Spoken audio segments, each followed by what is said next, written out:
Have you been shadow banned by the liberal media? Free market got you down? Do you get ratioed on every Twitter post because of your shit takes on literally everything? Then producer Dave and HK are probably watching your 3-hour dissertation on how a tomato cannot possibly be a fruit because gender and critical race theory can be cured with ivermectin. The Intellectual Dollar Tree, every Wednesday at 7 p.m. Pacific. Please leave it a 1-star review on iTunes. Check out the rest of our schedule at echoplexmedia.com. Gay Dave is a fucking freak, he's a cuckoo whore, and I despise him.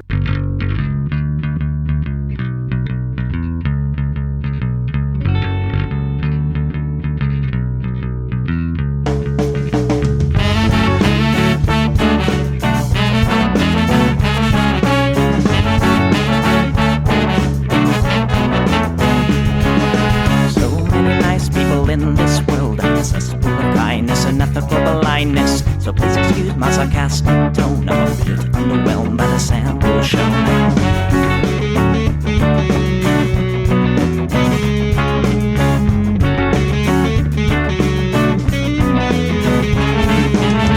Mr. Bistro fraternity guy, you got my asshole, bloodshot eyes. Get drunk and fight every night. Idolize Bradley, belittle women's rights. Homophobic, racist, and don't give a fucking hey. Do you think you can drive a bigger truck? So wear your baseball cap to decide to let everyone know that you're a nice guy. So cool, was so impressed. Lots of chicks and a barrel chest. Cause you're a real man. Punch for punch, gonna piss in your face while you're passed out drunk.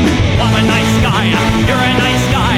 He's a nice guy, but all of you are assholes. I'm a nice guy, you're a nice guy. She's a nice guy, but all of you are assholes. Nice guys rule the planets. Oh, I just can't understand it. Conquered divine by deception and lies. Social Darwinism and an overdose of pride. Fuck off, jerk off. I don't wanna hear it.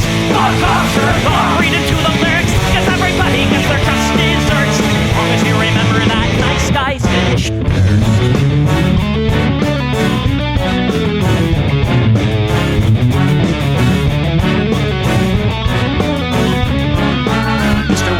You're next on the list. Such a nice guy who speaks through his fists. Prick with a penchant for messing with heads. A broken nose for dinner and breakfast in bed. Alcoholic, paranoid, and suicidal too. But you'll probably kill her before she gets away from you. Screws in a pool of blood and crying. All your friends say that you're a nice guy. Have a drink, this one's on me. Look, you're doing fine, losing to your disease. Comatose, I'll pack your bags. Bury you like cats ready to go. Nice guy, you're a nice guy. We're all nice guys, but all of you are assholes. He's a nice guy, she's a nice guy. Hey, Tom Bone's a nice guy. All of you are assholes. Nice guys rule the planet. The fundamental conquered divine by deception and lies. Social Darwinism and an overdose of pride. Fuck off, jerk off. I don't wanna hear it. Fuck off, jerk off. Read into the lyrics. So let the flunkies will quench your thirst. As long as you remember that nice guys finish first.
All right, everybody, welcome to the Plex. We do the show live every Sunday from 7 to 9 p.m. Pacific and beyond into red light. As the summer months wear on here in fabulous South San Jose, we may starting this show a little bit later. Ambient temperature in the studio right now is around 82 degrees, and it's only going to get worse as the summer wears on. If you'd like to support this project and maybe one day move me into a fabulous climate-controlled studio, You can do that at patreon.com/echoplex, or even better at eplex.store. The subscription service is much like Patreon, except in addition to the patrons content, you also get a discount on things in our shop every time you order, on top of any other promo code you might get. Real quick shout out to Ron S. Been a supporter of ours since the very beginning, switched his support over from Patreon to eplex.store and did it for a whole year at a time. So that's great. We know we can count on his support every month. And he got a little bit of a discount on it too. So that's great. Anyway, I'm producer Dave. You can find me on Grindr. And, well, this is what the people want. Police officers, they've gone insane. I don't hate the cops. There's a person inside when the truncheon stops. Oh, don't hate the cops. Oh, when the raiders come, who will protect the shops? Don't hate the cops. They're a sensitive bunch if you don't stop throwing your rocks. Snap, crackle, pop is the sound of a taser. Your body drops. Don't hate the cops. Oh, don't hate the cops. Don't hate the cops. Oh, don't hate the cops. Like your local police, 'cause they don't do nothing wrong. Like your local police got rid of the corruption and the racism is gone. They've been keeping the peace, keeping homeless folks out of the parks and malls. Got a cure for your social disease. Follow the law, don't hate the cops. Follow the law, don't hate the cops. Follow the law, don't hate the cops. Follow the law, don't hate the cops. Follow the law, don't hate the cops. Put your hands above your head and show you're not afraid. I'm the fairest judge that your skin color's gonna get. And if you die before the sun comes up, the paperwork will take forever. Well, it might have worked out a little bit better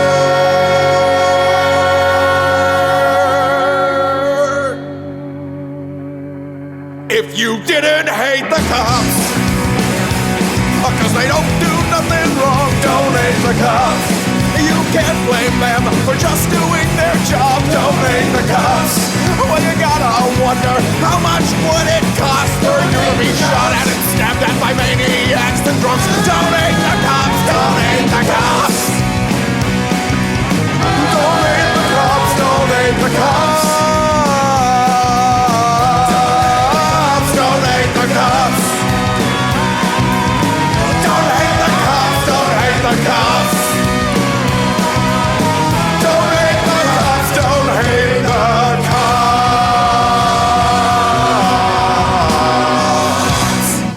All right, everybody. Our first story is about the cops. This is from a little over a year ago, but was just recently, a little less than a year ago, and was just recently released. And this is one of them definitely nobody to root for situations, because apparently, allegedly, a woman either tried to or did assault a partner with a car, and the police were called, and all fucking hell broke loose because fucking a white lady tears and shit. Police officer was serving an arrest warrant for a domestic violence allegation. The suspect, 45-year-old Sean Mullarkey, allegedly hit her ex-husband with a car. Oh, her former partner. So if you're listening on the podcast of this, you might want to at least like grab the docket link in the description to check out this video, or you can go grab the video of this on YouTube, or even better yet, subscribe on Patreon or eplex.store, and you get the video of the whole show. Hey, step out of the car right now. Get out of the car. Ma'am. We'll talk about everything, but get out of the car. Yep. That's funny. Somebody in chat was like, "Well, I'm glad it's not my it's not my neighbor." Yep, step out. Excuse me. Step out. No, excuse me. Step out. Get your hands off of me. Step out of the car right No, now. Yes. No. Step out of the car. Get your hands off Get of out of the car. No. You're under arrest. No, I am not. Yes, you are. No, I am not. Yes, you are. So, if you do want to question, like, check it out. If you want to, after you don't know what the fuck the police are there for, you go, "What's going on? Am I being detained?" Like, some of that soft sit shit is right. They just end up acting the fool. Like, even if you're in the right, you don't do this, because even if you did nothing wrong, now they're going to charge you with resisting arrest. Get your hands Open this garage door. Excuse me. Let go. No, you get your hands off of me. No. Get out of the car now. No. I will tase you if you don't get out of the car. You better take your hands off of me right now. Oh, there's like a kid in the back of the car. Fuck that, I dude. told you you're under arrest. Get out of the car. Why? Because you have a warrant and you're wanted for No. domestic battery. Yes, you are. Excuse me. I just sent a message and I am... Excuse me. Excuse me. Get out of the car right now. No. I told you I can handle this peacefully, but you have to get out of the car. No, you never said that. She's right. He didn't say that. I sent you a message. My attorney... Affirmative. I have one cuff on. You... Excuse me. Yeah, he shouldn't be out of breath from this minor struggle that he's in. You don't stop tugging. I'm going to tase you if you don't get... Why'd the audio die? Yes. No. You're obstructing right now. Do you No, understand you're that? obstructing. I'm not going to tell you again. No, I'm not going to tell you again. Get out of the car right.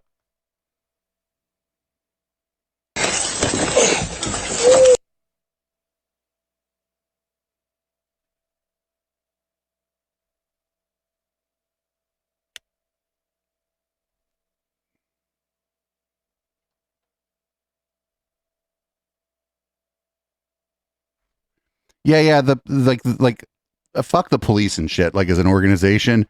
But if they're there to serve a warrant, there's nothing you can do. It's not like a speeding ticket where you can be like, "Oh, please let me go. I'm a crying white lady." They're already a warrant. In fact, if you, because she's like, "I was on the phone with my attorney," you know what you do if you find out there's a warrant for your arrest? Turn yourself in.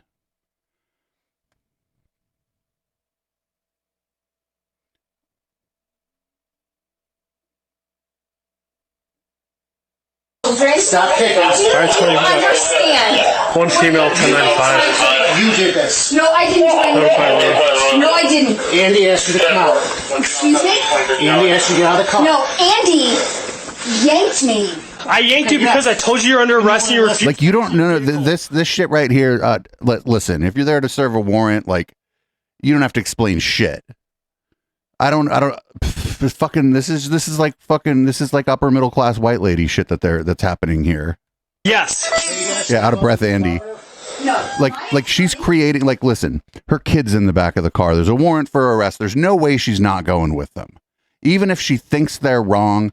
Even if somehow she was using her car in self-defense against an abusive partner, this is all gonna have to come out in court. Your young kid is in the back of the car, and you have now traumatized your young kid. Are you going to stand up and be cooperative? Are you going to understand that my attorney has filed a motion to quash this? All right, you just stand your knee. My attorney has filed a motion to quash this. We're going out here this way. To quash this. You hit us, you do anything stupid towards us, and we're any charges on. If you hit us or anything, let's go. You've already hit me. I didn't hit you. I don't think they hit her. I think they dragged her out of the car. Now you got a whole show for your neighbors here. You are dicks. Cops are dicks. My children don't have anybody at home right now. You're gonna. Well, because you fucking might have allegedly you ran over their father. I need to call my attorney.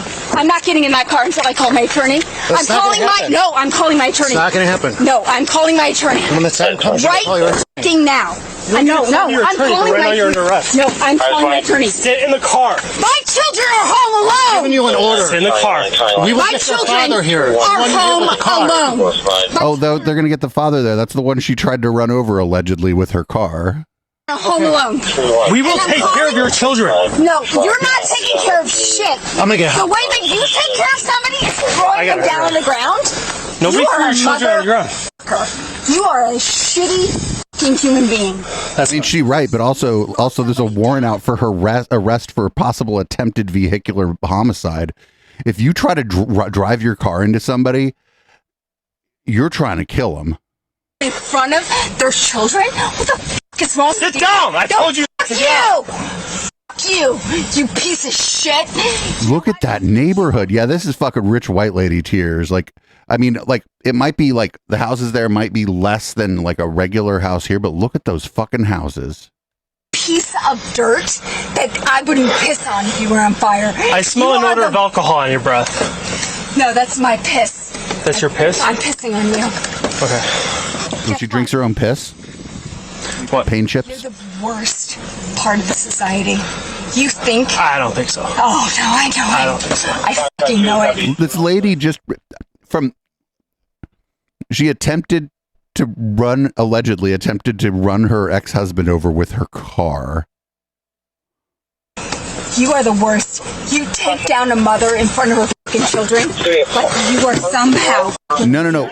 Lady, the way you handle this is you go, as soon as they show up, you go, listen, I'm going to come with you, but can I call a neighbor? Can we call one of my neighbors? I'm going to come with you. And I think they're going to let this rich white lady call her neighbor. You call a neighbor and go, hey, I have a bit of legal trouble. Can you come over to my house? They're probably going to let you, but instead now your kids saw all this.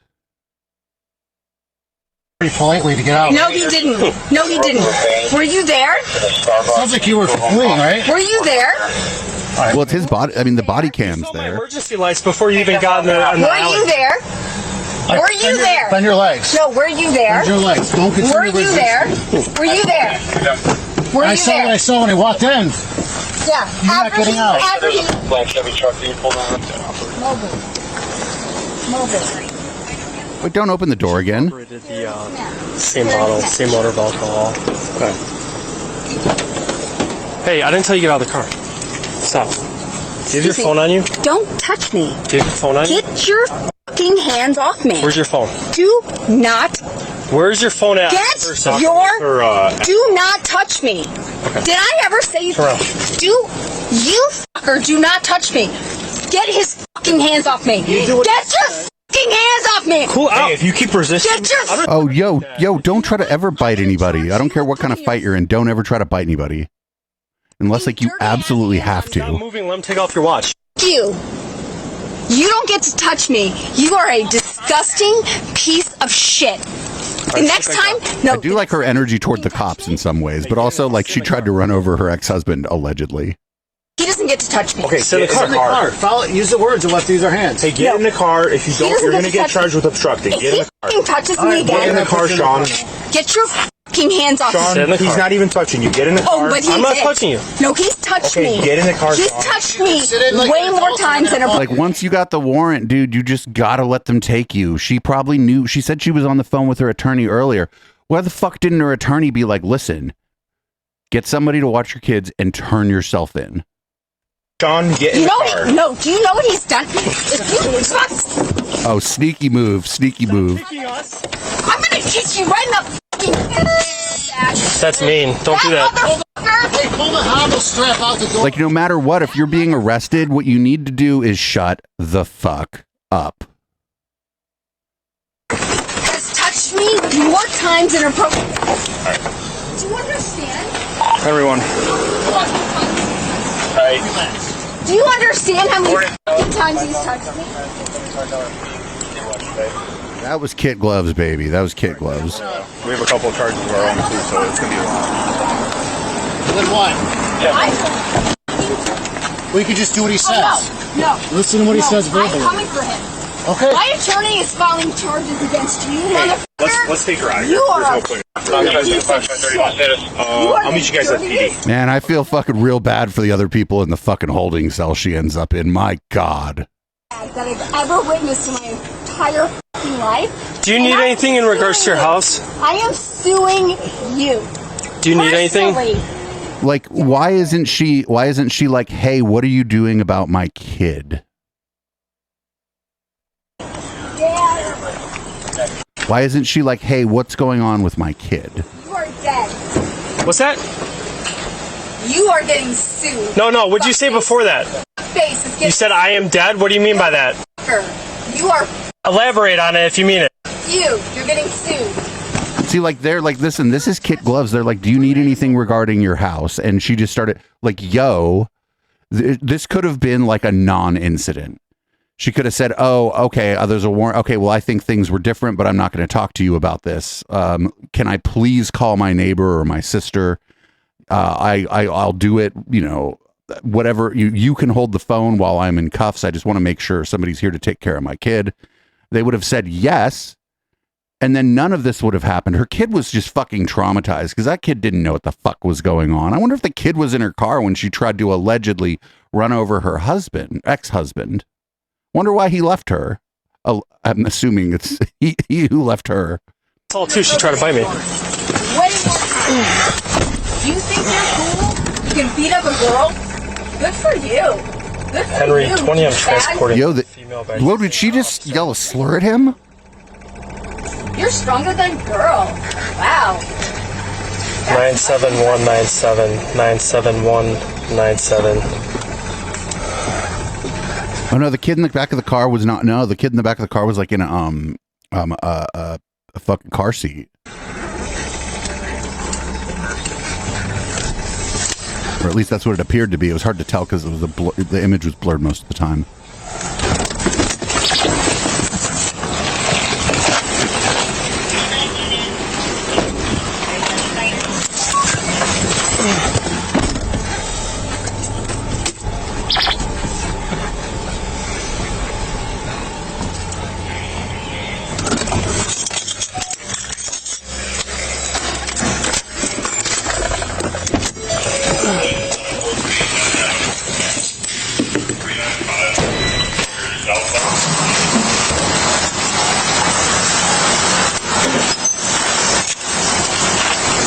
Well, the kid being used to it is worse, right? Like, if she treats the fucking cops this way, how does she treat the kid? Like, not that I'm saying that you should be kind to the cops, right? But you should at least have enough fucking sense to shut the fuck up. Like, what do you think she does when her kid misbehaves? My God. Okay. I can start just reading what he was. Sean, step out. Where's my watch? I have your watch. Oh, is it a You're not going to get to keep any of your possessions that you have on you, lady. You get a new outfit and everything. And then, if she's going to, like, mouth off to the people in the holding cell, she's going to have a bad time. What's up? I didn't get any paperwork accounting for it. You haven't been processed yet. Other people that act like that way get tased or shot, lady. Fuck. I'll see if your watch in the booking room. And guess what? Just so you know, with body camera, your watch is right here, And okay? Guess what? Hop out, Sean. I don't take anything for granted. That's great. Can you hop out of the car now? I don't know. You want to drag me out like you drug me in? No, I prefer not to. No, I know you enjoy that. That's your opinion. Can you get out now? No, it's what I experienced. Thank you. Are you going to willingly exit this car or no? I don't think I can because my feet are tied together and my hands. So I don't think that I can I'll willingly. help you out then. I'll help you out, Sean. Come on. Dick. Let's go. That guy. Hey, why are your... Hey, put your feet back on the other side. No. Here, put your feet down. Put your feet... No. Put your feet down there. It hurts too much. You could just take it off. Okay, no. We're not... No, you're gonna kick No, what am I? I'm a fucking 100 pounds. You think I'm gonna take a 200-pound dude? Well, you've already kicked at us a lot of times. She already tried to bite one of them, dude. Listen, don't bite the cops. Don't bite anyone. Guy, right there. The one you tried to bite? Okay, Sean, let's go. Why? Could you ask yourself a question? Yeah, I couldn't do this as a job. Like, but Because that guy beat me up and drug me out of my car in front of my fucking kid. yo, lady, you're the one who made that traumatic for your kid. Especially with your kid there, you find out there's a warrant. You don't even know. Even she knew exactly what the warrant was for, right? You don't like try to you don't allegedly attempt to run over your husband with your car and then not know why the cops are there. But let's say that something else was going on, and she didn't know why they were there. Even more, either reason, shut the fuck up. Be like, I need to get somebody to take care of my kid, and but I'm cooperating with you. And then like none of this happens, and you don't end up on the Plex with us a little bit morally ambivalent about the situation. Okay. He's a dick. Let's go. That's why. We're going. You don't have any sort of consciousness or awareness as to why. Stand up, Sean. You can. No, I can't. You were standing outside of the car earlier, weren't you? How can I stand up? Then you need a security room, right? You're gonna be Well, you're not being nice to me. Since You're not being nice to me. You never But this is like, what the fuck? What do you mean we're having an argument over who's being nice? Do you know how many fucking times I've served you guys food?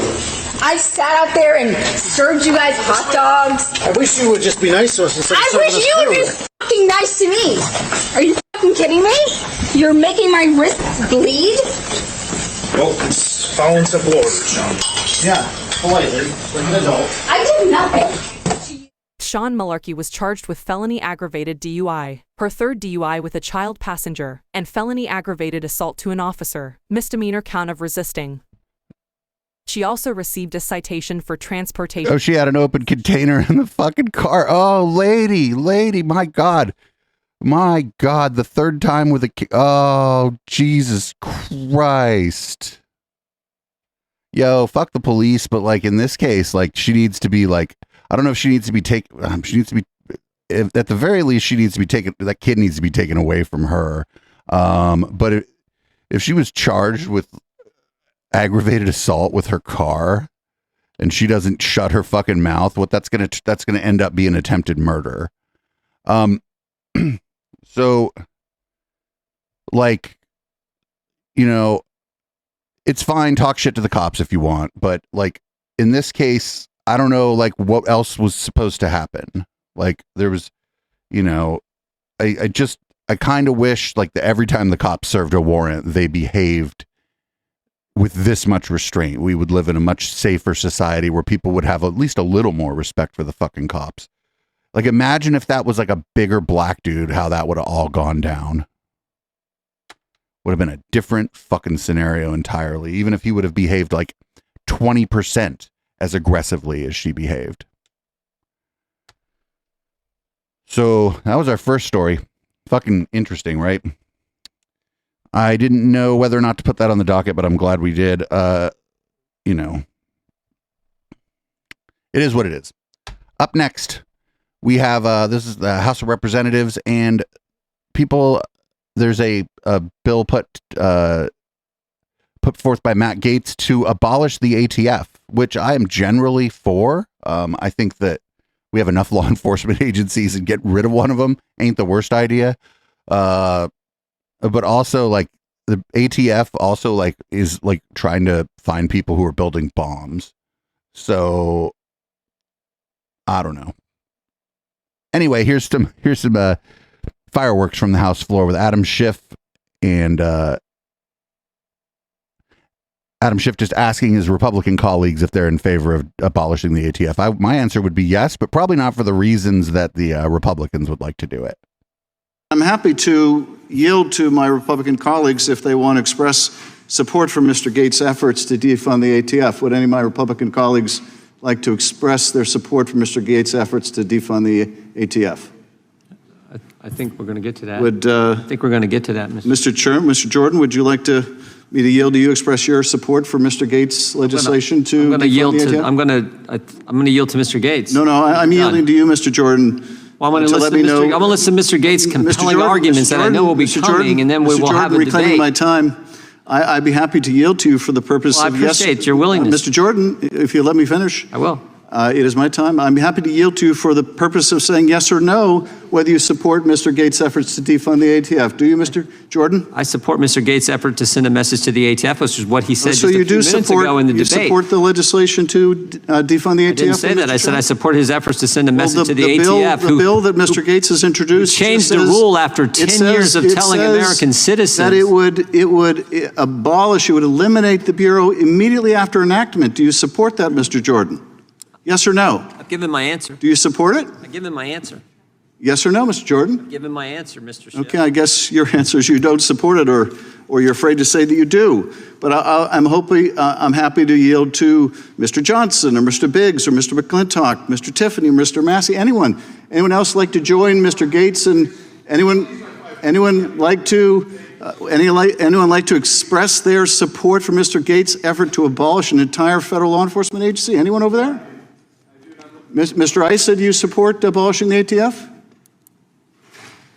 Thank you for yielding. It's a yes or no, Mr. You and I have served here for almost 22 plus years. Reclaiming my time, I'm not getting a yes or no from anyone. I was getting to that. Well, yes or no? I'm sorry, yes but no, Mr. Issa. What I was saying is yes that or no? It took 22 years to see you conducting a deposition of your colleagues, and I appreciate reclaiming it, my Mr. time. Attorney. Reclaiming my time. Apparently, Mr. Gates. No, in a deposition, you kind of have to answer the question. This is a bit of grandstanding by Adam Schiff for sure.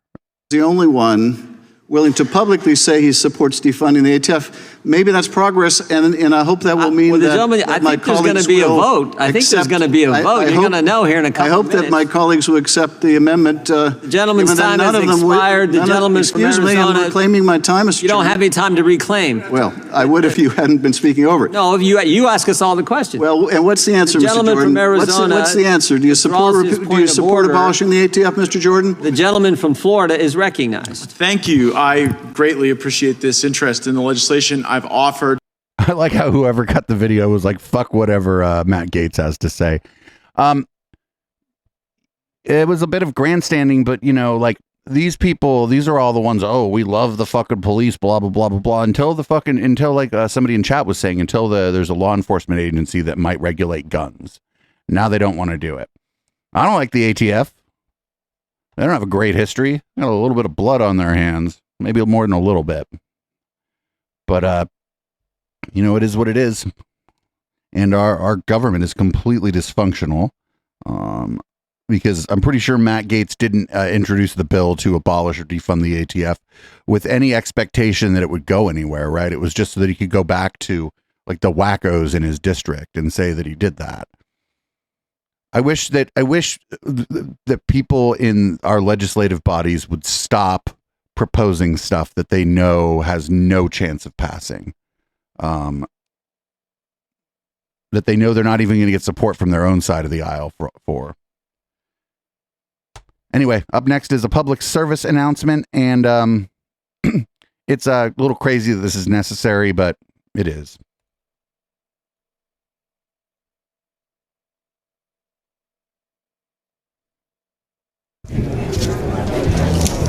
Hi, can I get you started with drinks? Oh, I'm sorry, I gotta take this. We'll need a minute.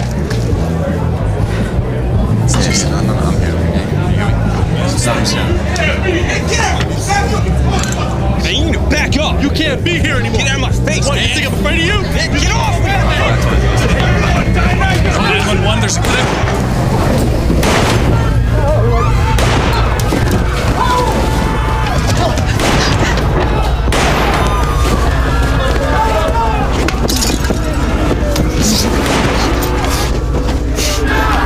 So right there, getting behind the bar is pretty smart. A lot of places the bar it may look like wood and stuff, but there's a metal substructure to the bar.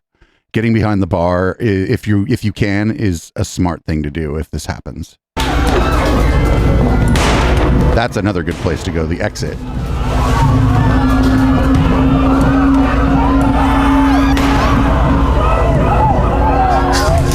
Running makes you harder to hit and improves your chances of survival.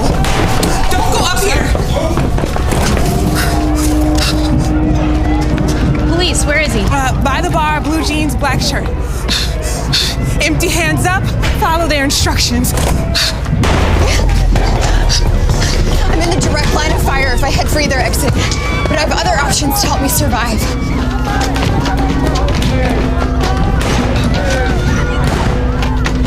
Guys, come on, in here. Come on. Go, go, go. Lock and barricade the door.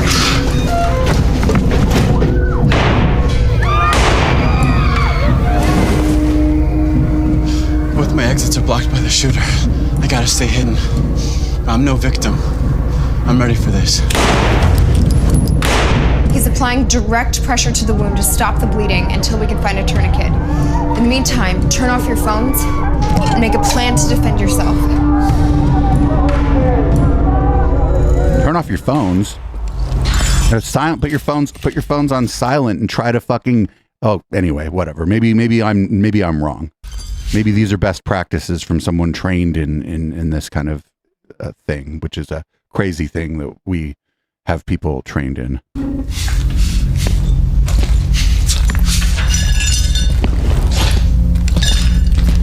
have to fight to survive. You got to fight to survive behind the bar is not a bad place. Look for weapons. Like, look for a fucking weapon. You think that bartender ain't got a baseball bat behind there? Shooter. I'll go for the gun. He'll go for his arms. The bartender will go for the head.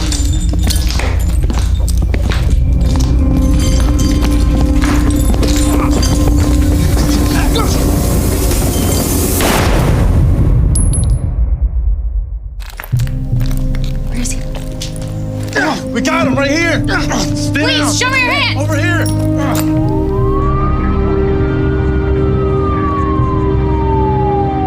You can survive a mass shooting if you're prepared.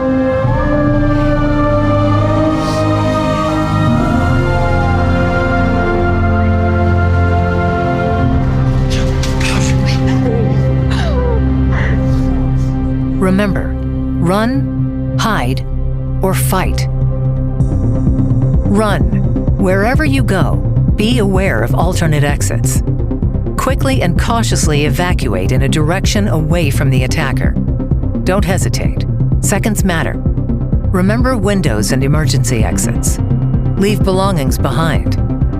Keep your empty hands raised and clearly visible when exiting a building. Follow all instructions from the police. Don't stop until you're sure you've reached a safe location. Hide. If there is no safe escape route, find a good hiding place. Lock and barricade the door. Silence cell phones. Prepare a defense plan. Fight. Fight only as a last resort. Use available objects as improvised weapons. Use teamwork and surprise. A coordinated ambush can incapacitate an attacker. You're fighting for your life. Don't fight fair. Stop the bleed. A victim can die of uncontrolled blood loss in 5 minutes or less. Apply pressure or a tourniquet to control severe bleeding. Go to fbi.gov/survive to learn more. I would suggest maybe not FBI for this. There are nonprofits. There are individuals who are trained in self-defense and in defending others. And I would just suggest, the FBI may have good information, but don't encourage the FBI. I'm sorry, I'm laughing. None of this is funny.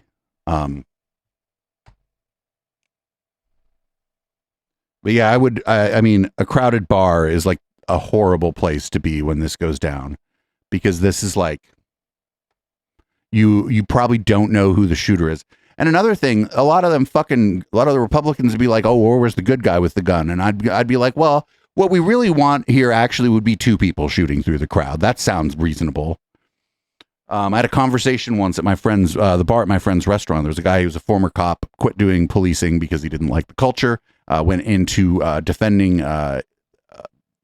individuals. He just does personal defense for people. And he had a few drinks in him, and he kind of talked about a few things, and it was a really interesting conversation. I wish I'd have gotten his card, because I'd love to have him on to talk about like what you can do to defend others, what you shouldn't do, etc. The one thing I do remember is we talked about a school shooting, and I was like, hey, what do you think about arming the teachers? And he said, you know how a classroom's laid out? He goes, so most classrooms are laid out in such a way that The teacher can see the students in the door. So that means the students are between the teacher and the door. And if somebody's going to come in with intent to hurt people, they're going to come in through the door. And so now, if the teacher had a firearm, they'd be firing across the people they were trying to defend, which is what he said, you don't ever do that. We don't live in a movie. And so, yeah, don't be a hero like somebody's saying in the chat. If you can help somebody, help somebody. But, don't, it's not a movie. This is not a movie. This is real. And hopefully this never happens to anyone in this chat or anyone listening to this podcast. Hopefully you never have to use any of this advice. Hopefully you never have to run or fight for your lives. But this is America. The people who are listening to this who live outside of America are probably just constantly stunned at this, that this is a thing that we have to think about. And that not just us as adults have to think about, that fucking children have to think about. My God. I never thought about that shit when I was a kid. I'm 46 years old. It never occurred to me somebody's going to come shoot up my fucking school. Times they are a-changin'. Anyway, here's Texas State Representative Roland Gutierrez, and is making some claims about Governor Greg Abbott, and doesn't make Greg Abbott sound so great. These are just claims. These are allegations. We don't know them to be true. Ever since Uvalde, we've seen mass shootings across this nation, and cops come out and they tell you who died.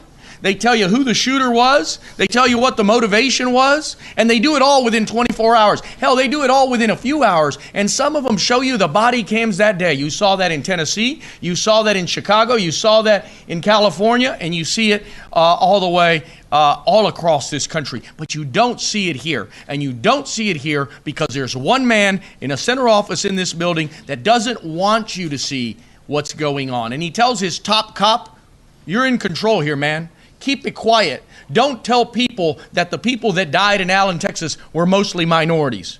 Don't have that conversation because I'm going to go down to the border and blame Biden for some bullshit that's not existent, right?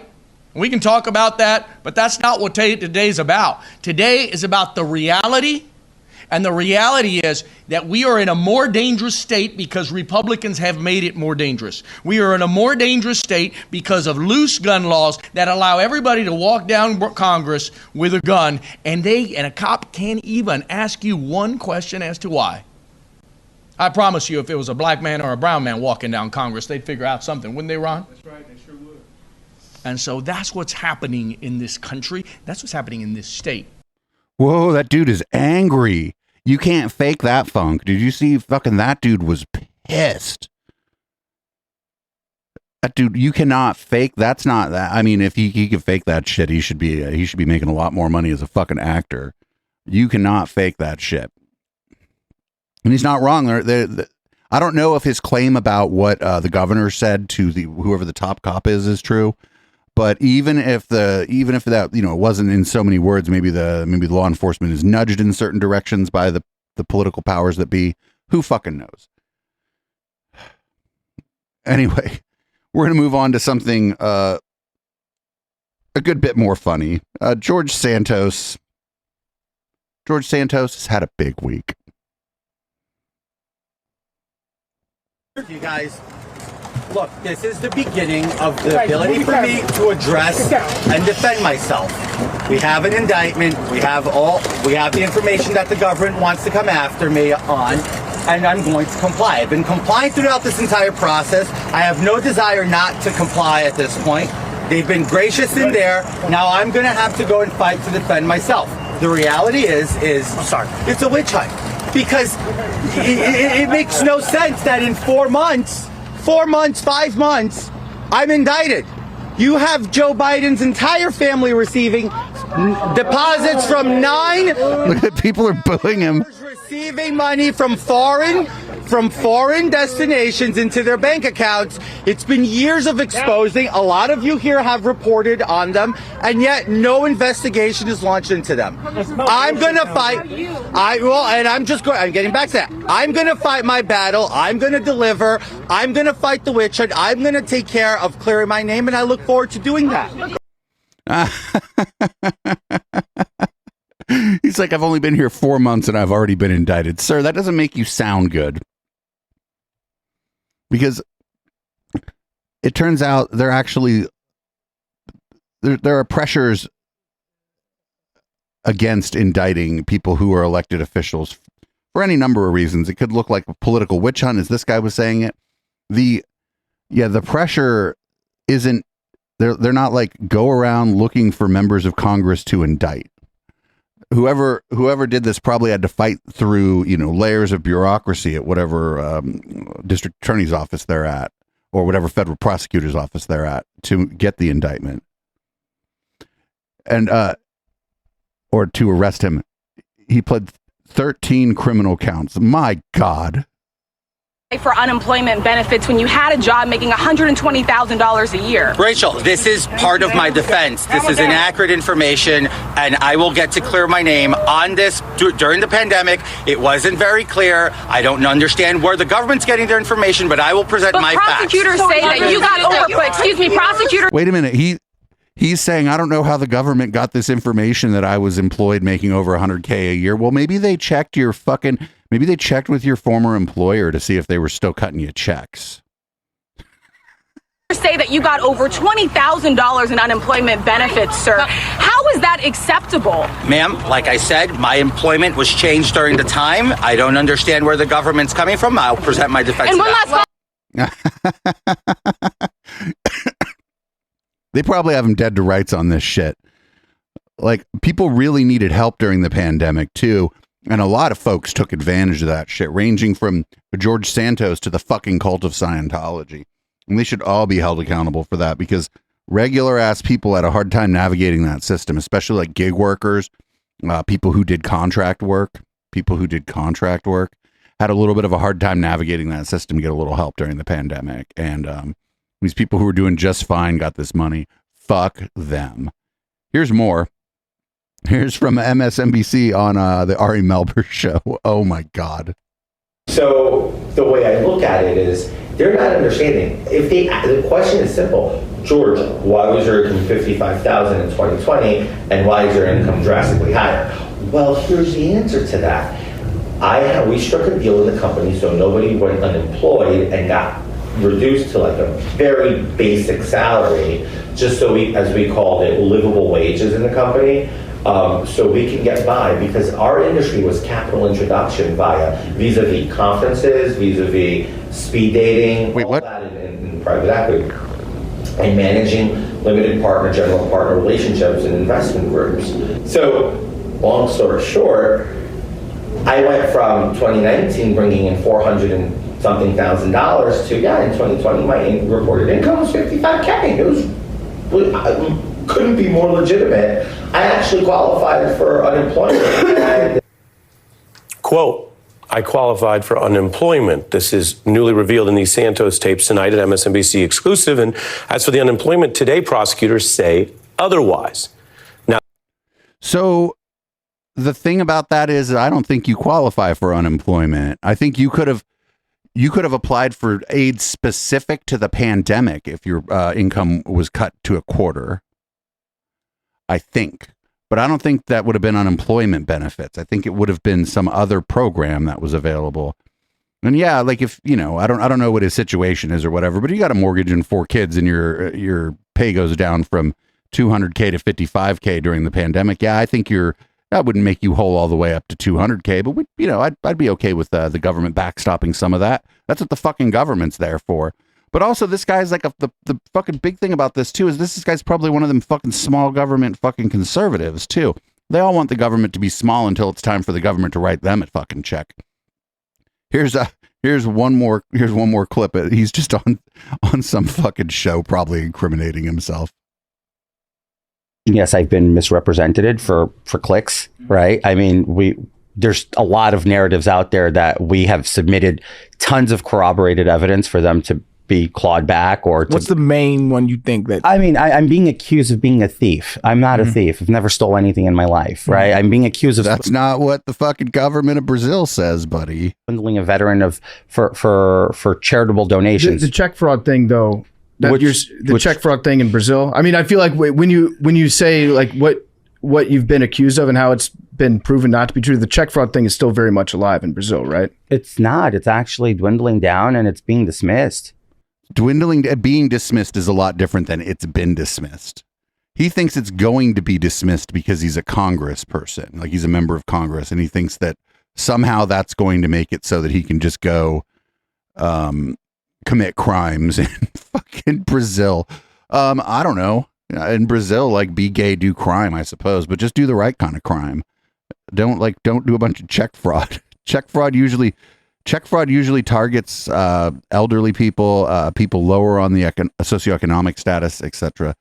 Don't even have personal checks. Just don't have them. George Santos might take your money. Here's old Tucker. If you know, we talked last week about how he was kind of unceremoniously fired from Fox News. Well, don't worry. He's taking his white power hour directly to Twitter, where I'm sure like all the older demographic people who really like his show are going to be very easily able to find his show, and his numbers are going to go up, I'm sure. Hey, it's Tucker Carlson. You often hear people say the news is full of lies, but most of the time that's not exactly right. Much of what you see on television or read the New York Times is in fact true in the literal sense. It could pass one of the media's own fact checks. Lawyers would be willing to sign off on it. In fact, they may have. But that doesn't make it true. It's not true. At the most basic level, the news you consume is a lie of the stealthiest and most insidious kind. Facts have been withheld on purpose, along with proportion and perspective. You are being manipulated. How does that work? Let's see. If I tell you that a man has been unjustly arrested for armed robbery, that is not, strictly speaking, a lie. He may have been framed. At this point, there's been no trial, so no one can really say. Does the news say that? Because they don't actually, like, they always use the passive voice, which pisses a lot of people off, right? They're like, they will say, this person died in an altercation with the police. But that's because the news outlet, real good news outlets, they're like, we're going to get sued if we run around fucking adjudicating cases before they've been adjudicated. But if I don't mention the fact that the same man has been arrested for the same crime 6 times before, am I really informing you? No, I'm not. But you know what's amazing? Sometimes when you're in front of a jury, that information is not admissible in court. Especially if maybe you have been arrested for this 6 times, but then all 6 times the charges were dropped. Well, then that's irrelevant information. Saying someone was arrested for something, now you're the one leaving something out. Were they convicted? Yeah. And that's what the news media are doing in every story that matters, every day of the week, every week of the year. What's it like to work in a system like that? After more than 30 years in the middle of it, we could tell you stories. The best you can hope for in the news business at this point is the freedom to tell the fullest truth that you can. But there are always limits. And you know that if you bump up against those limits often enough, you will be fired for it. That's not a guess. It's guaranteed. Every person who works in English language media understands that. Every person who works at a job of any kind understands that if you piss off the people that are employing you enough, they're going to fire you.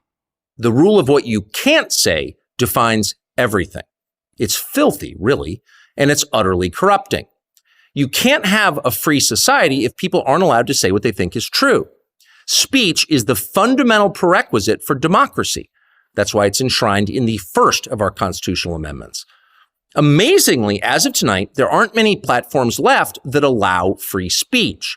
The last big one remaining in the world, the only one, is Twitter, where we are now. Except they don't do free speech. They fucking apartheid Clyde just sort of at a whim will kick people off of Twitter. Twitter has long served as the place where our national conversation incubates and develops. Twitter is not a partisan site. Everybody's allowed here, and we think that's a good thing. And yet, for the most part, the news that you see analyzed on Twitter comes from media organizations that are themselves thinly disguised propaganda outlets. You see it on cable news, you talk about it on Twitter. The result may feel like a debate, but actually the gatekeepers are still in charge. We think that's a bad system. We know exactly how it works, and we're sick of it. Starting soon, we'll be bringing a new version of the show we've been doing for the last 6.5 years to Twitter. We'll be bringing some other things too, which we'll tell you about. Like slurs. But for now, we're just grateful to be here. Free speech is the main right that you have. Without it, you have no others. See you soon. So you actually don't have free speech on Twitter because property rights butt up against that. It's been found over and over and over again in courts that I don't have free speech rights in your living room. And on Twitter, we may not like the way that it's enforced or whatever, but I'm not like, oh, Elon's, violating people's right to free speech. Well, no, he can just delete anything he wants from those fucking data centers. Same as I can delete anything I want from a server or computer that I control. It's just, you'd think Twitter would be a little more responsible about how they do it. And in the past, they weren't great at it, but you could tell, like, even from the Twitter files, right? You could tell that there were people there that were trying. They were doing their best. So, up next, the former president was, there were findings for the plaintiff on one of two charges in a recent civil trial, and we're going to go over that because, this docket that we're going through, it seems like rather quickly. Well, we've already been here for an hour. It's not great. Not great news this week. E. Jean Carroll said that she couldn't really see whether Donald Trump was penetrating her with his genitalia. She knew that he had first inserted his fingers into her vagina. She felt him do that. And then she thought that she was penetrated by his penis, but she couldn't say for sure, in part because she couldn't see it.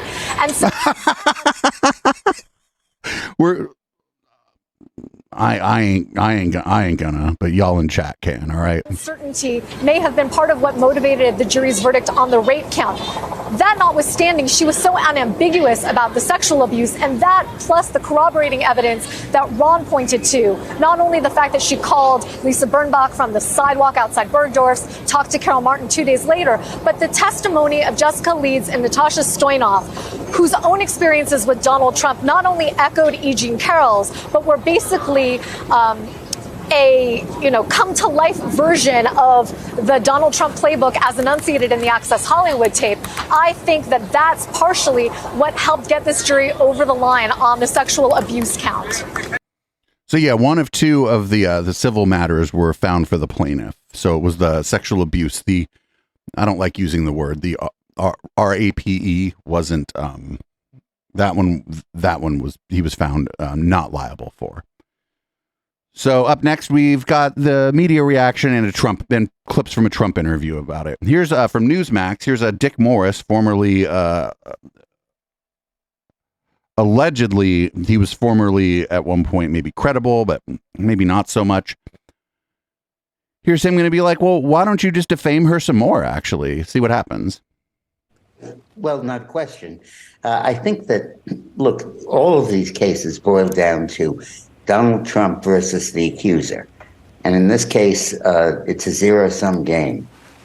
And what Trump needs to do is to defame her a little bit more. He needs to go after. Yeah, it worked out so well the first time. Great advice, buddy. Like, even Dershowitz is going to be like, no? She waited to bring the charges. She only talked about it after she got a $70,000 book advance. And then to add the other ingredient that this is a likely all Democratic jury. We don't know that because we don't have the names of the jurors. But it's in New York where 87% of the voters backed Biden over Trump.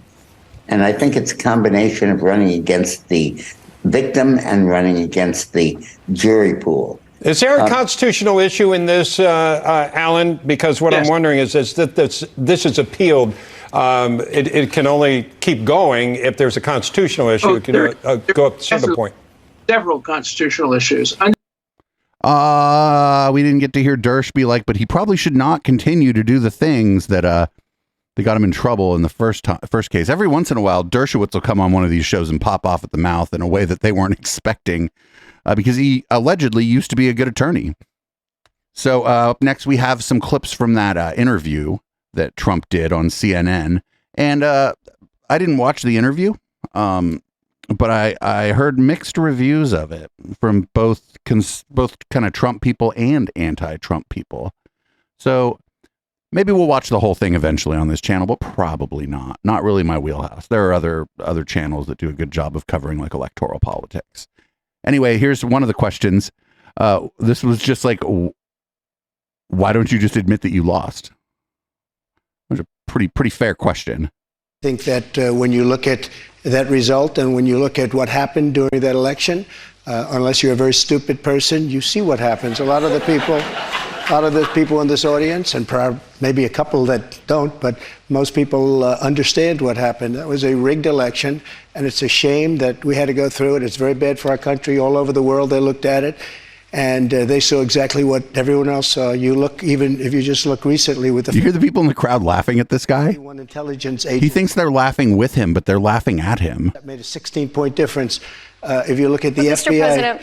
if you look at the FBI and Twitter, they call it Twitter files, made a big difference. If you look at Mr. President, back to what you just said there, though, it was not a rigged election. It was not a stolen election. You and your supporters lost more than 60 court cases on the election. It's been nearly 2.5 years. Can you publicly acknowledge that you did lose the 2020 election? Let me just go on. If you look at True the Vote, they found millions of votes on camera, on government cameras, where... no, they didn't. He's talking about the 2,000 Mules video. No, they didn't. We watched the 2,000 Mules video. That was the least convincing piece of fucking political propaganda I think I've ever seen. Well, I don't know. There was that Mike Lindell video where he showed the packets going from China to the U.S. That was maybe slightly less convincing than the video from True the Vote. Here's Trump just basically complaining that she's asking questions at all. Just, very rude of you to ask me questions. Do you know who I am? Why you held on to those documents when you knew the federal government was seeking them and then had given you a subpoena to return them. Are you ready? Are you ready? Can I talk? Yeah, what's the mind? answer? Do you mind? I would like for you to answer the question. Okay, it's very simple to answer. That's why I asked it. It's very simple to... You're a nasty person, I'll tell you. Oh, you know what? End the interview. Walk off. End the interview. Just end the interview right now. Just end it. Just leave. Be like, you know what? I'm not doing this. Can you answer why you held on to the documents? I was negotiating, and we were talking to NARA, that's Washington, to bring whatever they want. They can have whatever they want. Yo, I read a little bit about that lady. She's not like some liberal. She's not some lefty. I want to say she worked for The Hill or she worked for some right-wing outlet before CNN. She was going to be like the least likely. She worked for the Daily Caller. Thank you, chat. Like she was going to be the least likely to ask him like what he would call unfair questions. And he just called her nasty for asking a question about why he did something that he's on the record admitting to having done. Like, yo, she should have, I got no love for her, but she should have just ended the interview right there. She should have said, I'm sorry. If this is how this is going to go, I'm going to have to end this interview. This is not what I'm here for. Up next, it's different now because of reasons. Save this country. Our country is dying. Our country is being destroyed by stupid people, by very stupid people. You once said that using the debt ceiling as a negotiating wedge just could not happen. You said that when you were in the Oval Office. That's when I was president. So why is it different now that you're out of office? Because now I'm not president. Like, yeah, he thinks that they think he's like clever, but they're laughing at him. They're not laughing at his jokes, right? They're laughing at him, which is different. Yeah, look, they're like, this is great. The audience is like, this is great. I'm sure there's some people in the audience who are Trumpers, but I think most of the people in that audience are laughing at him, that they don't think that that his jokes are necessarily funny. Here's him more on the debt ceiling. This is he's going to say, just fucking default on the debt. Just default on it. It'll be fine. Nothing bad will happen. Nothing bad will happen to the economy. I'll come fix it. Don't worry about it. You think the U.S. should default if the White House does not agree to the spending cuts Republicans are demanding? You might as well do it now because you'll do it later. Because we have to save this country. Our country is dying. Our country is being destroyed by stupid people, by very stupid people. You once said that using the debt ceiling as a negotiating wedge just could not happen. You said that when you were in the Oval Office. That's when I was president. So why is it different now that you're out of office? Because now I'm not president. So I'm getting word from my producer, aka my chat, that they selected the audience specifically to be independents and Republicans. So my analysis there may be wrong. They may think that his jokes are funny. It's possible. We all get shit wrong in the moment, and if that's the case, I don't know. Then kind of bad on CNN, I guess, for like selecting an audience specifically that's going to be sympathetic to Donald Trump. I don't even know if maybe an audience is appropriate for this kind of interview, because then it allows him to kind of play to the audience, especially if it's people who are going to tend to agree with him. Up next, we got discussions about January 6th. I'm sure he'll tell the truth here.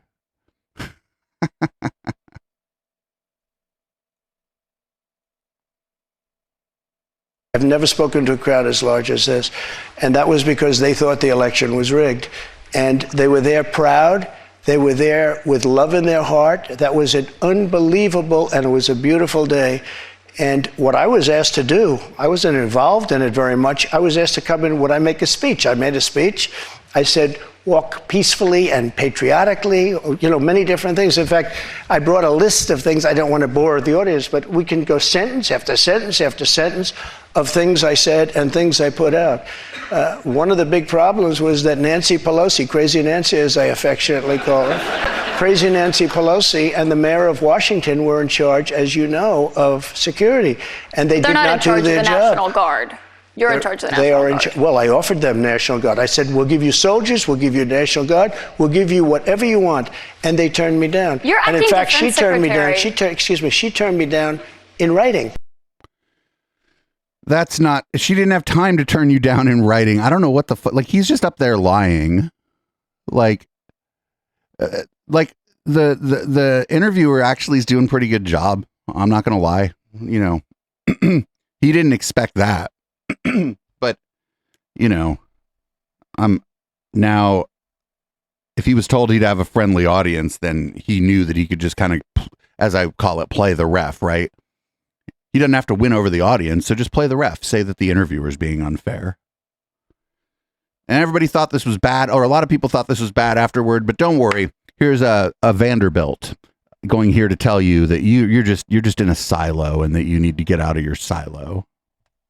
Many of you have expressed deep anger and disappointment. Many of you are upset that someone who attempted to destroy our democracy was invited to sit on a stage in front of a crowd of Republican voters to answer questions and predictably continued to spew lie after lie after lie. And I get it. It was disturbing.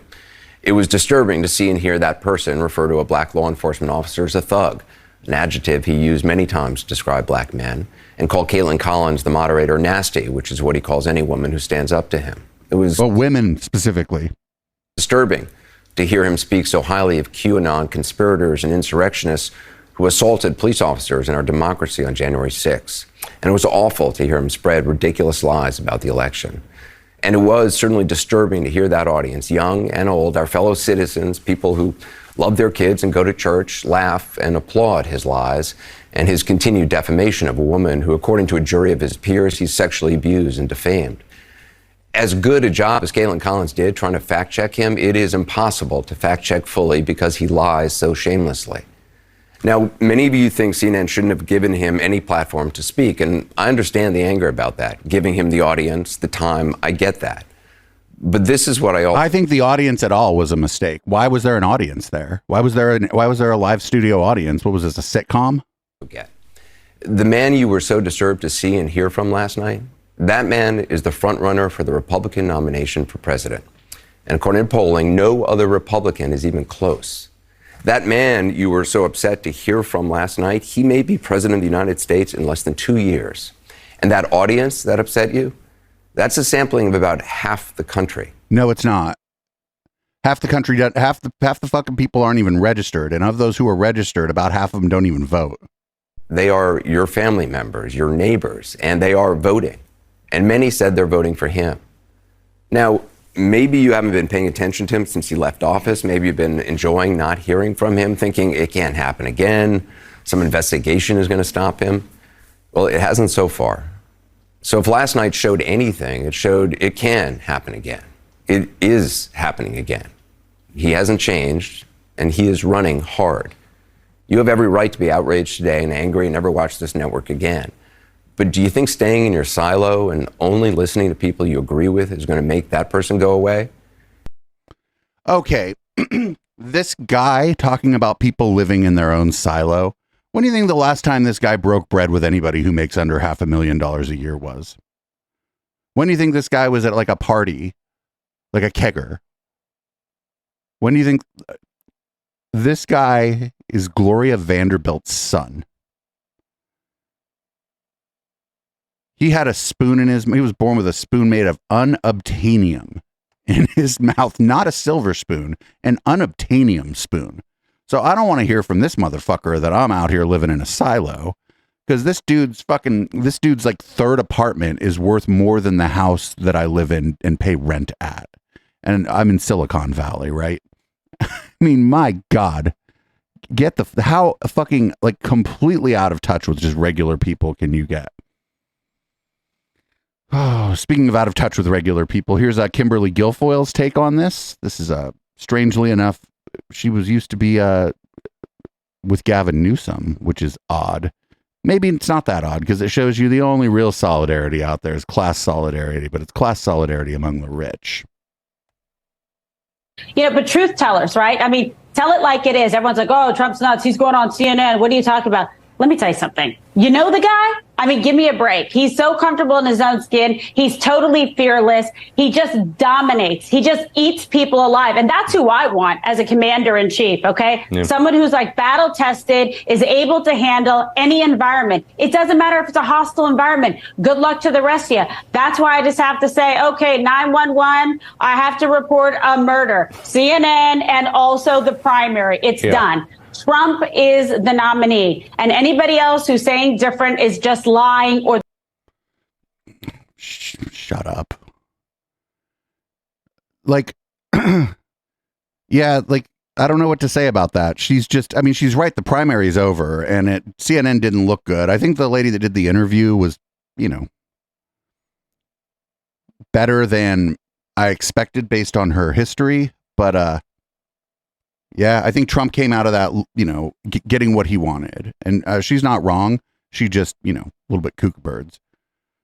So we're now away from the Trump thing, and we're going to move on to Lauren Boebert. And then after Lauren Boebert, actually have a palate cleanser, which I feel like we really need at this point. We're going to call this, this one's called, on my docket, there's regular lying, and then there's whatever this is. So what are your thoughts on Ducey undermining your investigation?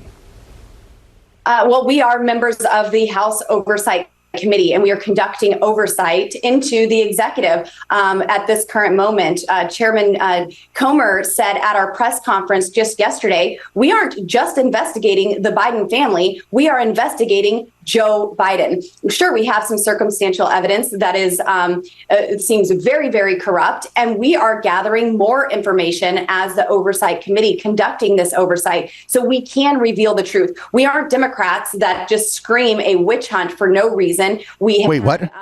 Legal experts looking into this and making sure that we can move forward with these investigations, and there's enough information to do exactly that. We know that there are at least 9 members of the Biden family involved. And it's time for the DOJ to actually do its job and investigate as well. And hopefully the information that we bring forward leads to those investigations. Now, we can't put anyone in cuffs as members of Congress. And I don't think that the Department of Justice officials are very eager to cuff their boss right now, who is currently in the White House, whether that's the fake White House set that they built for him or the original. The fake White House that she's like fucking really like, she's like not even dog whistling right there. She's foghorning the crazies, being like the fake White House. That's fucking like QAnon influencers say that shit.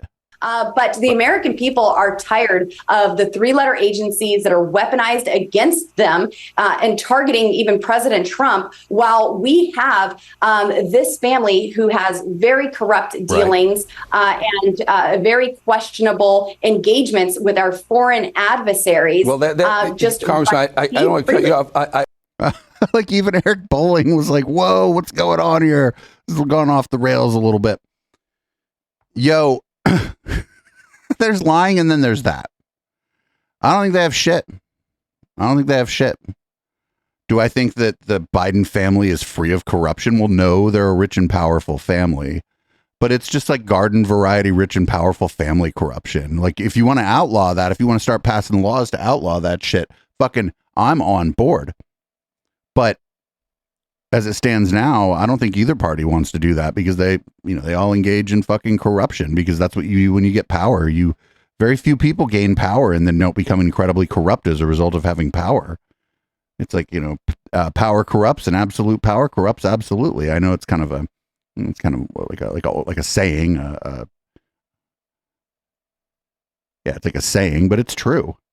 So everybody, at this point, we need a palate cleanser. You've heard of a snapping turtle, but have you ever heard of a slapping turtle?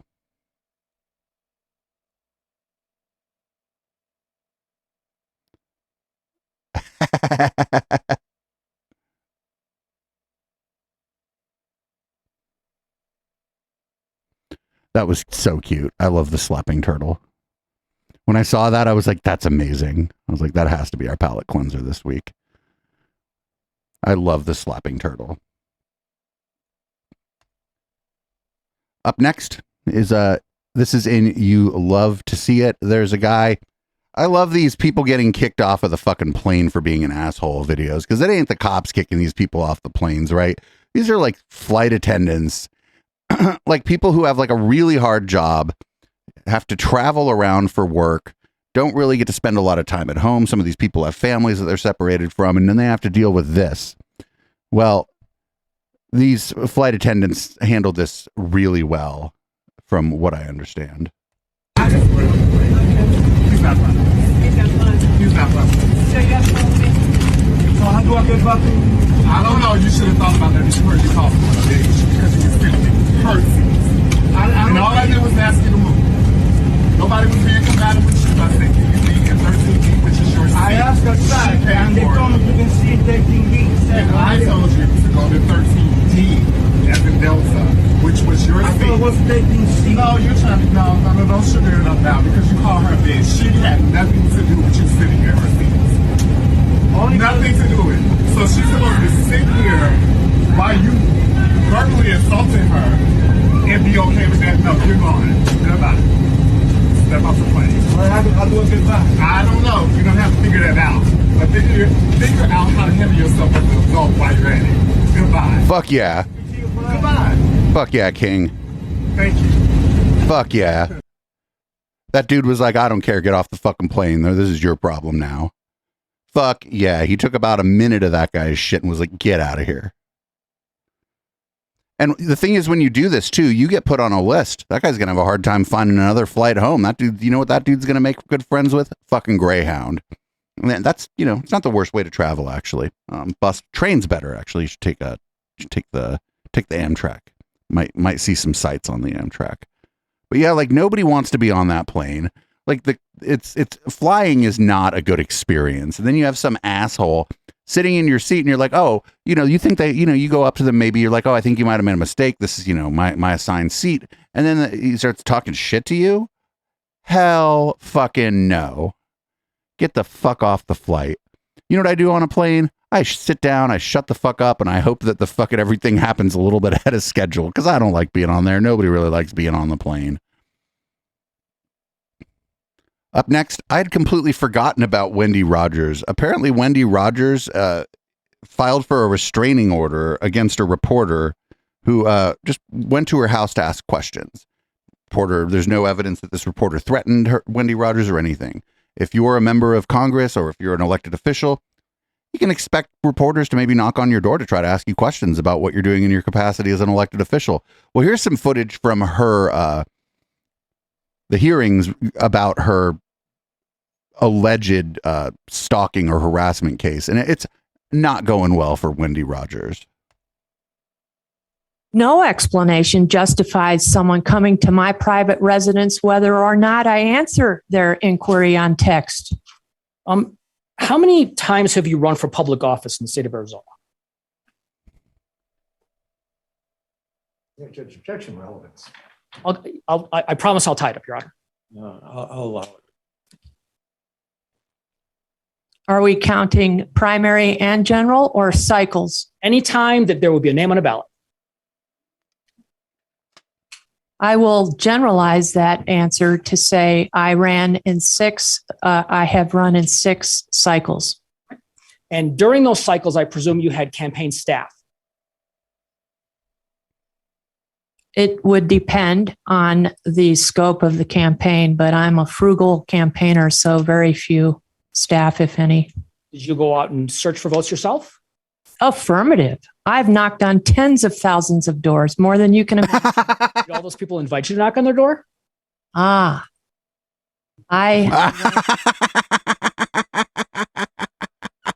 Staff, if any. Did you go out and search for votes yourself?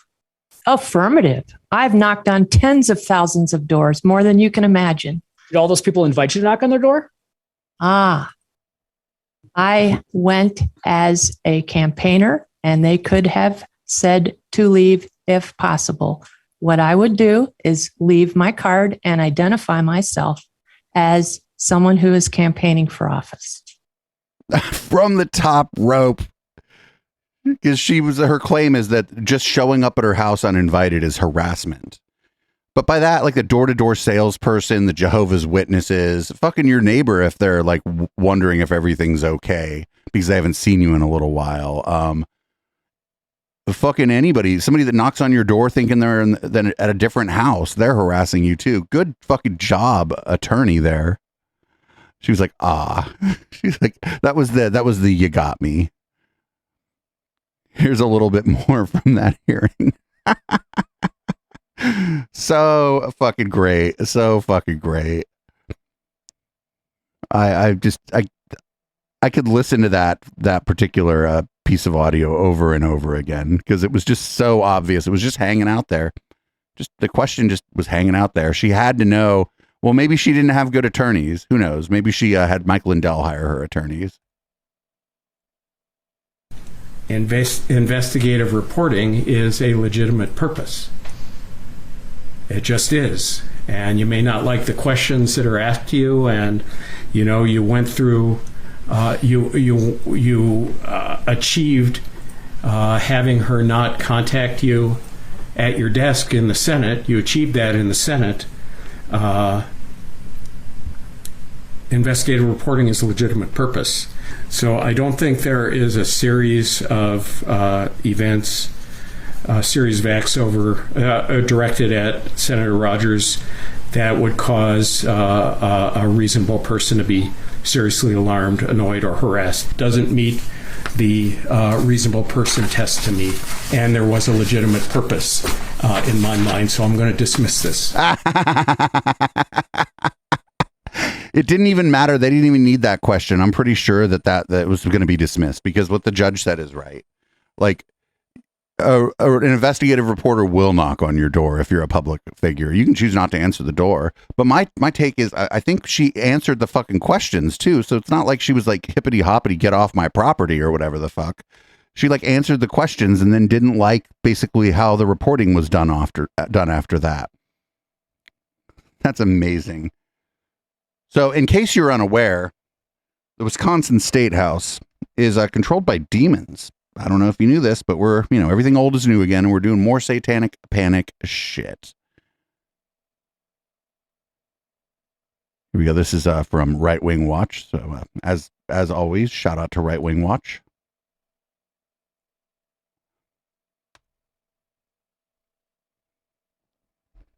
I like their disclaimer. I should have this at the beginning of my show. When you come to this building, there's demons in those walls. The only way they go away is by this. That's the only way. And when you're not here, those demons are laughing at you for not being here. They're saying, okay, so real quick, the music that's playing in the background, by the way, is Sean Feucht. Sean Feucht's band is giving him some mood music. We'll give you the laws that you want. We'll violate the 10 Commandments. We'll do whatever it takes to make you guys think you're happy. Mental disease is on the rise. It has proliferated this nation. It's the number one issue in the state of Wisconsin and in this country. How did it get that bad that fast? Godless laws that Republicans and Democrats are giving you because that's what you wanted as a society. God is not Republican or Democrat. He is pure love.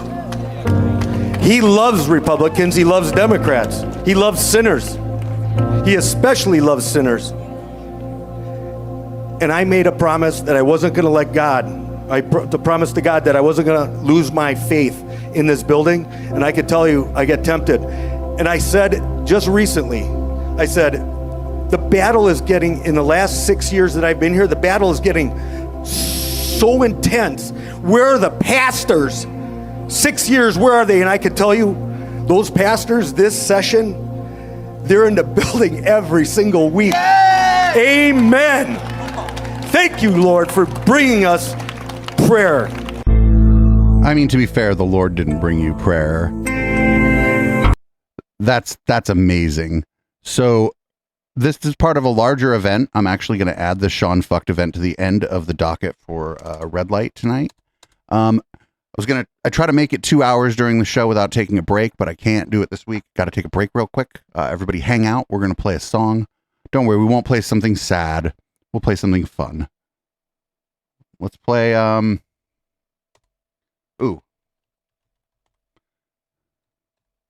little bit of disco by our friends over at Kenny Thomas and the Southern Baptist. Haven't played this song in quite a while. This song is called Wavelength. I'll be back in a few minutes and we'll finish what we can of the docket and head on into Red Light in about a half an hour.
Again, that little bit of disco was Kenny Thomas and the Southern Baptists. Look them up on all the platforms. Their other music is real good, real funky too. We got to probably have them on for an interview. Back to the news, unfortunately, or the news that we cover.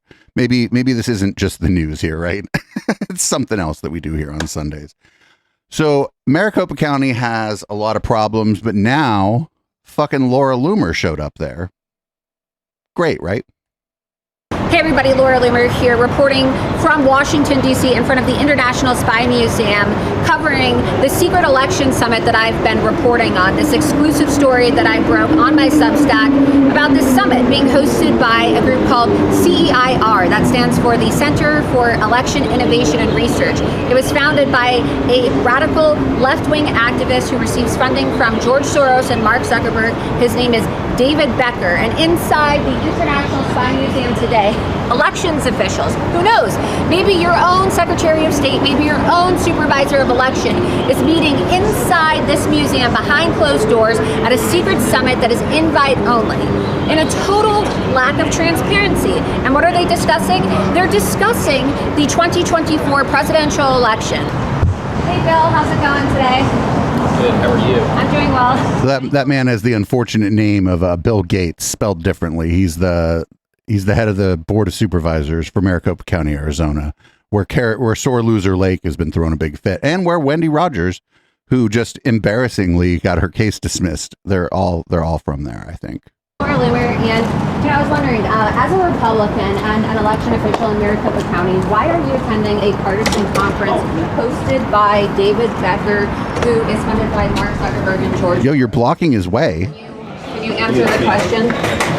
Because you're in the middle of litigation right now. You're in the middle of litigation right now with Carrie Lake. You're in the middle of litigation right now with Carrie Lake. Don't you find it to be inappropriate? Here's on that side. Last name. Are you related to Bill Gates? But this is you though. But your name is Bill Gates. Oh my! Bill, you're in the middle of litigation with Carrie Lake right now. You're supposed to be nonpartisan, Bill. He is a partisan. He's a Republican. If you enjoyed this report, or you want that wasn't really a report. Please be sure you subscribe to my Substack today. You can subscribe at Laura Loomer. No, don't subscribe to her Substack today. It's free to subscribe, but if you want to support my independent journalism, you can always upgrade your subscription to $7. No, don't do that. $70 per year. Also, please be sure that you're wait, this is just a commercial for Laura Loomer. We're not watching the rest of this. At Laura Loomer so that you never miss anything. Yeah, no more of the commercial for Laura Loomer. I feel sorry for that guy, mostly because his name is Bill Gates, and everybody's freaking out about Bill Gates during the pandemic, or during the height of the pandemic. People still be freaking out about Bill Gates. And to be honest, Bill Gates is kind of a piece of shit. But, he generally presided over what we've watched Maricopa County Board of Supervisors meetings, and he's done a pretty good job of just being kind of just the facts and letting people at the Board of Supervisors meetings talk. I don't see what the problem is. I mean, they just don't like the outcome. They don't like that Sore Loser Lake lost. And she keeps filing lawsuits, but none of them even seem to be going anywhere. Anyway, up next is education expert Kirk Cameron on the One America News Network. The target is always children. And that's why God gave children to parents, not to governments, not to woke institutions that are then staffed and manned by those who want to undermine the faith and values that made America great and that advanced the good. So we shouldn't be surprised that nefarious forces are targeting children, because the goal is ultimately the collapse of the family and the killing of God. Wait, how that'd be a neat trick. Because what that does is it so destabilizes our moral and societal structures that it can then be replaced and reorganized with something different, like progressive, socialist, communist ideas. And that has always been the plan. All right. I thought the plan was like just to educate kids and to some extent, like hopefully teach them to be good people and decent members of society. But, I'm not an education expert like Kirk Cameron is. So who fucking knows? It's just weird. Every once in a while, that guy fucking pops his head up and says something stupid. And we're here for it. If people remember during Red Light, we were watching some Kirk Cameron videos for a while, and then we got bored with it because fucking just not that interesting of a maniac, to be perfectly honest. Here's one Mr. Jimothy Dore. He's gonna talk about Bud Light and Dylan Mulvaney, and like Lance from the Surf said in this post, I also had no idea that he had gotten this transphobic. Hey, that's what I'm saying. Like this transgender. There used to be joke. So there used to be a joke when, and I used to do when I was in high school, college. You would just say that I'm a lesbian trapped in a man's body. That used to be a joke. Have you looked at? But it wasn't a funny joke. That was a hack joke. But now there are people who are biological males who say they transition to being a female, but they're still into females. That was a joke from the 1980s. But it was hack material then. Well, here's a great punchline to it. In fact, I fully support it. So lots of lesbian dating apps. There's one that just banned, if you say, hey, I'm a lesbian, I want someone who just like does not have a dick, you're not allowed to say what you don't want on the app. You'll be kicked off. Really? Because talking about the app called Hers, and that's not true. The app, you're not allowed to like be hateful to trans women on the app. You can state your preference that you would like to meet or date someone with a vagina. Won't put a statement. It's the statement. We support every kind of lesbians. The ones. So now it's called Her, I think, but it's on lesbian dating apps. There's now more lesbians with full dick and balls than there are, the lesbians. No. Yep. It's been going on for a while. I'll say this about, again, I'm super supportive of trans. I always have been. Should not be discriminated against in employment, work, love, and no matter what, and also be treated with dignity and respect. But when I watch Dylan Mulvaney, is that the person's name? I feel like she's doing an you know her name, Jimmy. Impression of what she thinks a girl, not a woman, because she often talks about herself as a girl. Yeah, and I'm like, you're a middle-aged biological male. You're not a girl. Also, that's not how. I bet we could find dozens, if not hundreds, of clips of Jimmy Dore referring to adult women as girls. The way I had to train myself out of doing that. Acts is not the way women act that I've seen. So I'm not saying she's not a woman. I'm just saying that it appears to me that she's doing an impression of a woman. Well, am I allowed to say these things? I don't even know if I'm allowed to say this. Well, you are, which is, that's the. I think she's better than. So just not on the lesbian dating app. As they say, she's 100. She's 105% woman, if you know what I mean. But no, I don't know what you mean. But it's none of that was funny. Your joke from the 80s wasn't funny. It wasn't funny then. Like that wasn't like a joke comedians were telling. That was a joke that like people would tell, or not even a joke. Like they'd meet a lesbian and be uncomfortable or whatever, and be like, oh, I like women too. I'm kind of like a lesbian. And I mean, that was fine. I figured that was probably fine.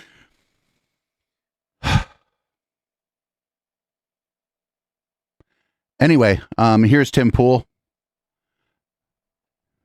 Because, of course, here's Tim Pool. A neo-Nazi kills a bunch of people, and Tim Pool just blames multiculturalism. About the slain Texas Mall massacre suspect, Mauricio Garcia. Garcia, had a tactical vest, was armed with a rifle and a handgun, a senior law enforcement official said. Authorities said he was a suspected neo-Nazi sympathizer. Now, this story it's a tragedy. It's unfortunate. And we have, unfortunately, too many of these stories that end up happening in the media. Wait, no, this story didn't happen in the media, Tim. This is a thing that happened to people, Tim. It didn't just happen in the media. This is like, I joke around about having content brain, but this is content brain here. This is a disgusting manifestation of content brain. People were summarily executed for no fucking reason. And Tim's like, oh, there's a story happening in the media. No, motherfucker, it happened to people. Some of them aren't people anymore because they dead. End up hitting the media. So, I mean, the first thing I just want to say before we get into any of the politics from either side is, we don't want these things to happen. We want these things to stop. We need to figure out what the issue is in our society, in our culture. I genuinely believe it's disassociation. It is a dejected society where individuals don't know or care about each other, and they seek validation or they seek to push some extremist ideology. And then this whole thing creates a recipe for disaster. And I'll put it simply, I think it's multiculturalism.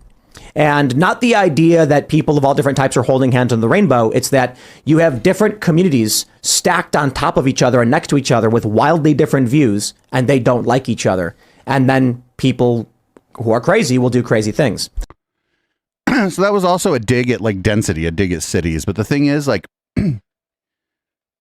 cities have been getting safer since the 90s. A little uptick in crime, sure, but cities are where people go to get rid of these prejudices. They don't even know that that's why they're going to the city in some cases, but you just find, like, per capita, you're going to find a lot less people in a big city that even know what religion their neighbors are, or even know, like, what, like, country of origin their neighbors' ancestors come from, right? They're just like, that's just Bobby. Like, my neighbor, that's Bobby. I don't really know him that well. That's a city for you. Don't give a fuck where Bobby goes to church, if he does or doesn't. Like, that's cities. And that's like even denser suburbs for the most part. Like, this isn't, people living together in dense places tend to form solidarity and tend to no longer hold these prejudices. If they hate each other, they might have a good reason, but it's generally, cities are just like far less prejudice. That's why like gay people move to cities. Like, I wouldn't want to not live in a city, or at least, like, I live in like a suburb. South San Jose is basically a suburb, but it's, you know, it's a city. I wouldn't want to live not in the city. Anyway, here's Barry Weiss's fake university. They put out a new video, and this doesn't really make a lot of sense. First of all, there's no calipers. I don't see any phrenology calipers in this video, so they're leaving that on the table. But here's why one Polaris fellow quit McKinsey. There's a Hebrew phrase called en brera, which means there's like no other way. There's no other option. You know, I could just stay at a corporate job and retire into the sunset and take less risk or whatever. But it's just so boring. Why live in a world and not be able to point to this exists because of me? My name is Ezra. I'm a 2023 now Polaris Fellow. I was fortunate enough to be a part of Forbidden Courses last summer. I'm trying to be the longest running UATX student. When I graduated and I found myself at McKinsey, I found that you couldn't really openly ask a question. It also just kind of felt like... When you just get out of school and then you go work at McKinsey, McKinsey is a tough gig to get. When you just graduate college and you get that gig at McKinsey, yeah, you keep your head down for a while. Keep your head down and be like, you competed with other people to get a prestigious job, and now you're like mad that they're not listening to everything you say there. Like chat saying, this does have some Scientology ad vibes, doesn't it? People would say things to be a part of the like crowd. I felt like there wasn't a critical thinking element, so I was really craving this environment. When I went to Forbidden Courses, I just took time away from work, and it was like, I don't know, it felt like alive again. The types of conversations that we had didn't end. I think Damn, it's all dudes. Could just continue talking through lunch and then late into the night. And the friends that I have made, I kept in touch with.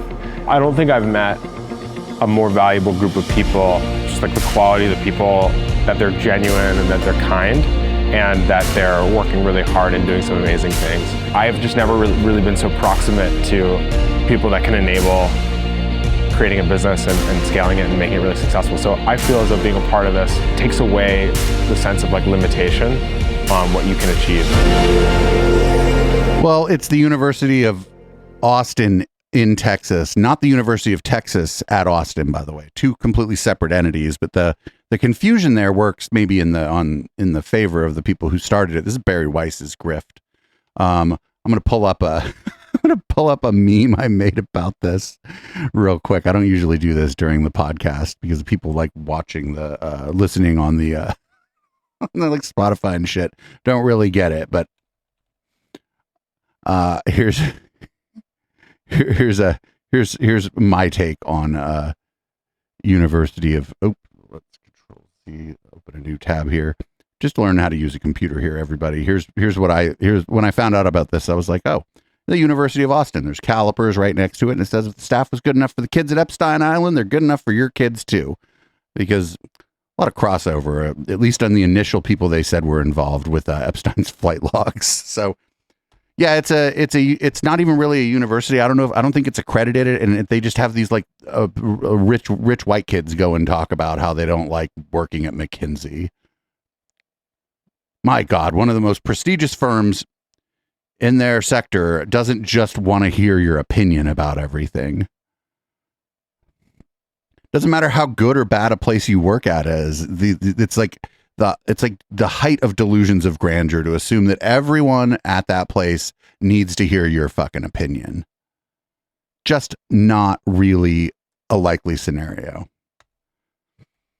Up next, surprisingly enough, not a professor or teacher at the at the Austin University, Texas, or whatever the fuck they called it. It's Candace Owens, and I just put on my docket. It was like, whatever, Candace. So I don't know what she said here, but we're gonna find out together. Tennessee Girl 79 said, I'm proud of you, Candace. Not that I'd expect anything less. What we need is more people standing up to these entitled brats and woke idiots.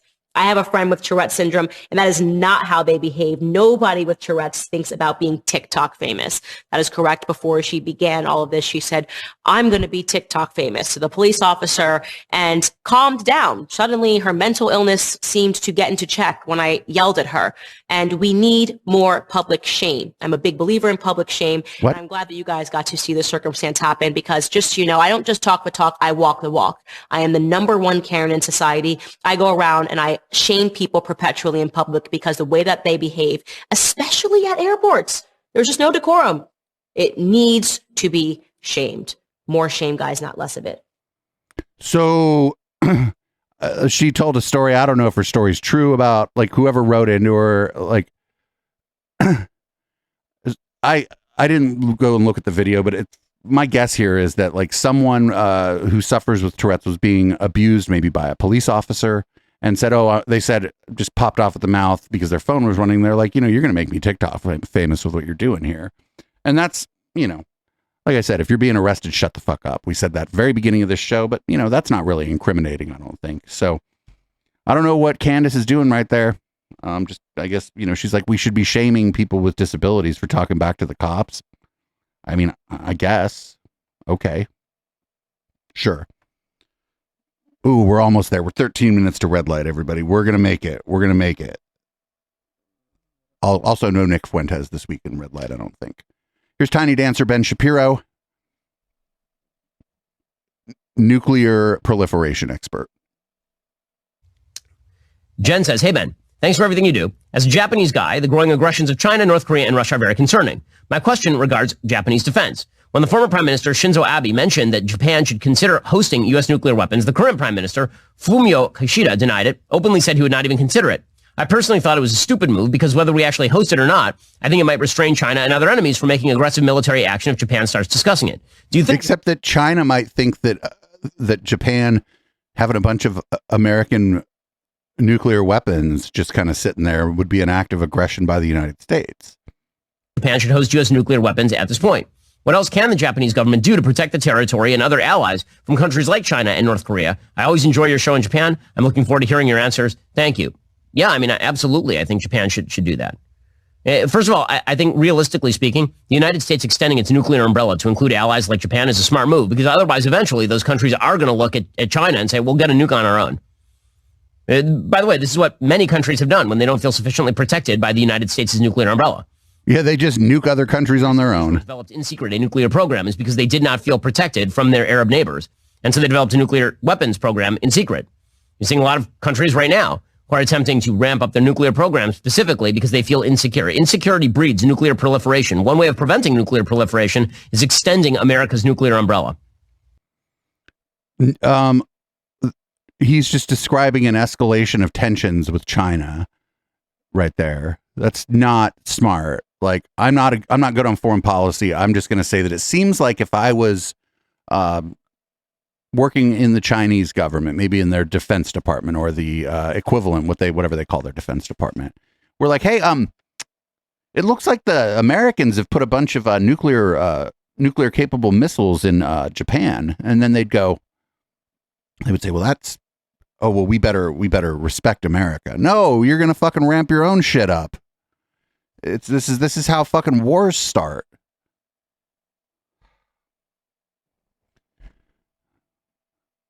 Anyway, we got two more. We might not even make it till exactly 9, but that's okay. Here's Matt Walsh. Matt Walsh has got some thoughts about fucking ice skating. The organizations, NFL and NHL, are both certainly a lot less manly today than they were even 10 years ago, certainly 30 years ago. Yo, you know what? I would love to. I mean, dude, the NHL is like the organization where you can just get in a fight in the middle of the game and they just let you. I don't think that's toxic masculinity. But I mean, Matt Walsh, maybe think a little bit about yourself before you start doing this. But if we were having this conversation 10 years ago, before the NHL started doing Pride Nights and all the rest of it, then maybe you can make an argument for that. Oh yeah, like say what you want about San Jose, but it's a very queer friendly place. The tickets for Pride Night that happened during Pride Week or around Pride Week, I think here in San Jose, to go to the San Jose Sharks game, they're hard fucking tickets to get. NHL,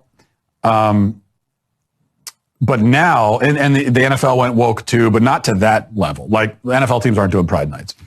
You're probably wrong. I bet the San Francisco 49ers do something for Pride. Where they got to wear the rainbow uniforms and everything else.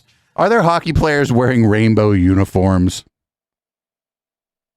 I don't think this is true. I'm not a hockey expert. So NFL wins out for that alone. NHL is Pride Nights. NFL doesn't at this point. So NFL wins. Then we talk about the sports. And yeah, on hockey, you've got, first of all, fighting after the play is part. I mean, that's cool. The fact that you could just beat the hell out of each other. But Matt, if anybody even laid a finger on you anywhere, you would drama queen about it forever. Just forever. It's nothing to do with what's actually happening on the. I don't know. I've never watched hockey, but I guess two. Wait, he has someone there listening to you? Is that his therapist? It's understood that that's what you're going to do. So that's cool. You don't have that as much in football, but at the same time, I got to deduct points based on the fact that you are on ice skates, which is a little bit. You know, it's like that's what figure skaters use. No, those are different kinds of ice skates, but also, has anybody here ever tried ice skating? I have. I fell down a lot. That hurt, and also like the muscles in my legs hurt from trying to hold myself up. What is he talking about? Ice skating is hard. And it's a little bit sort of dainty, you know, you're ice skating around. Yes, that's what I think of when I think of hockey as dainty. You can never be fully manly on ice skates it's like on rollerblades. How manly? you could do a version of roller hockey's a thing, right? And that could be fun, I guess, but you're still in rollerblades. So, oh, dude, this guy was this. I guarantee you that this guy's of the right age. This guy was big into rollerblades. You know, I like his fucking guest is just like, is that his guest or I know it probably isn't, but I'd like to believe that's his therapist.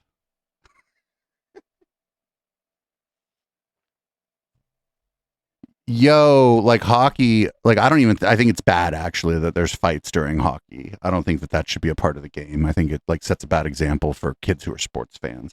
But the idea that the hockey players are dainty, even though like the sport is less violent than it once was, it ain't dainty.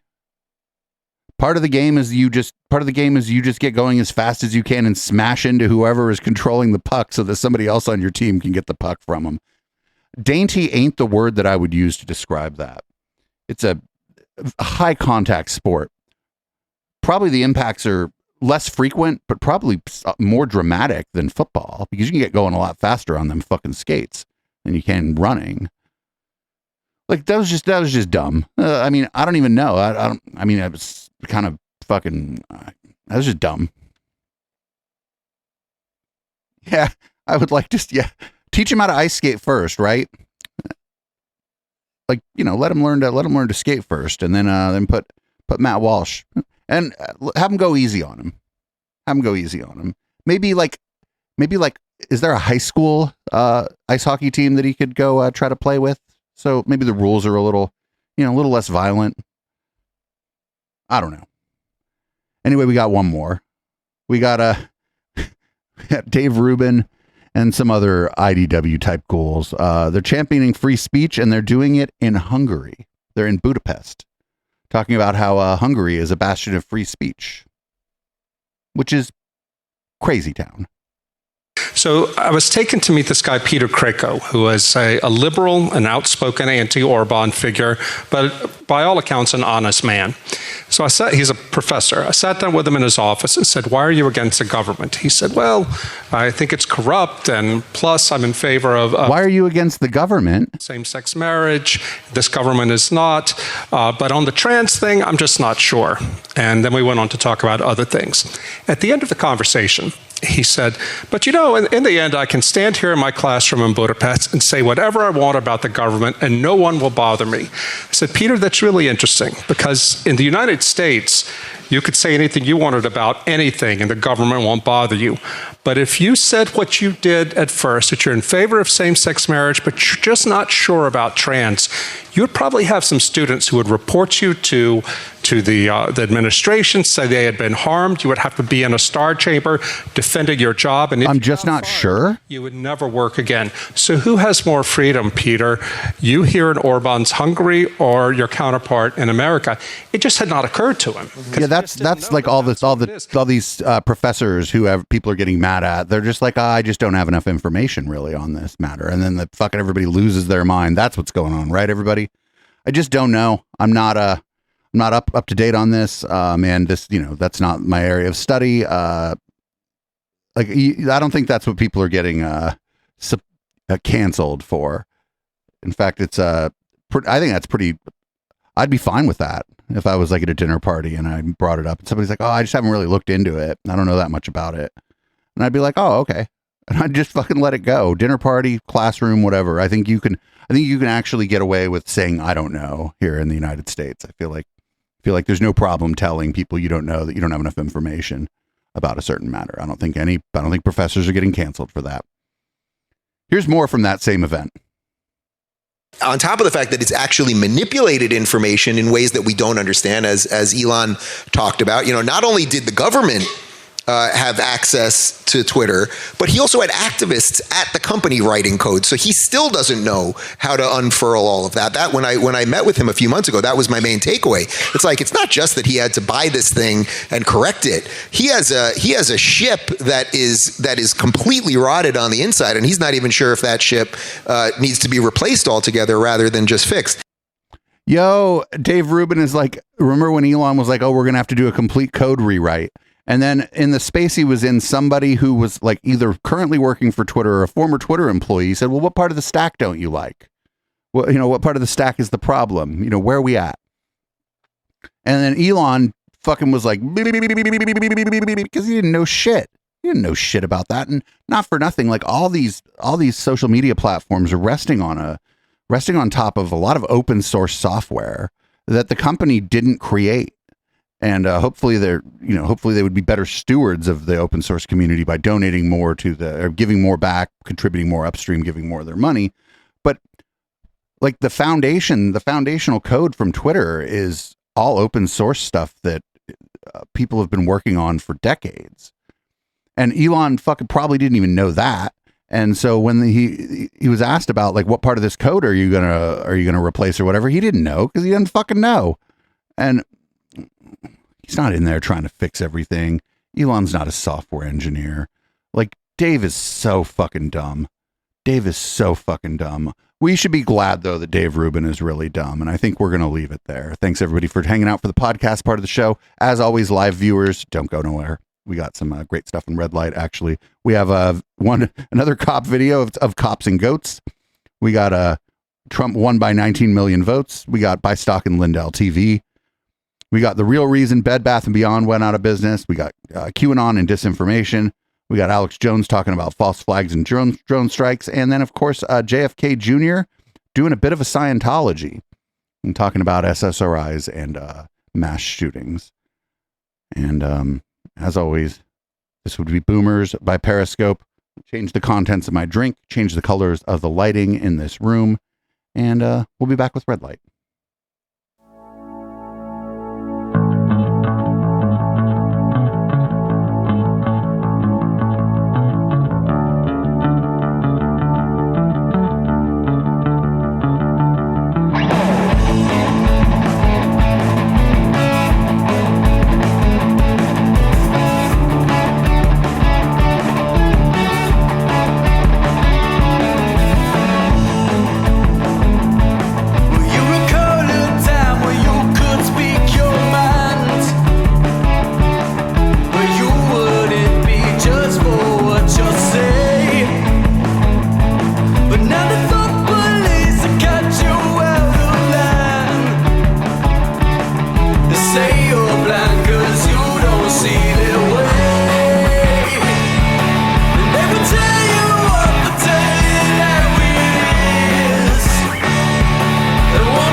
If you like what we're doing at Echoplex and aren't into Twitch, please join our Patreon at patreon.com/Echoplex. For $5, you can get every show from beginning to end sent to you as an MP3, even the stuff we bleep out because it's too spicy for Twitch. Echoplex would not be where we are today if it wasn't for the community support we receive. Find out all the ways you can support the show at echoplexmedia.com/support.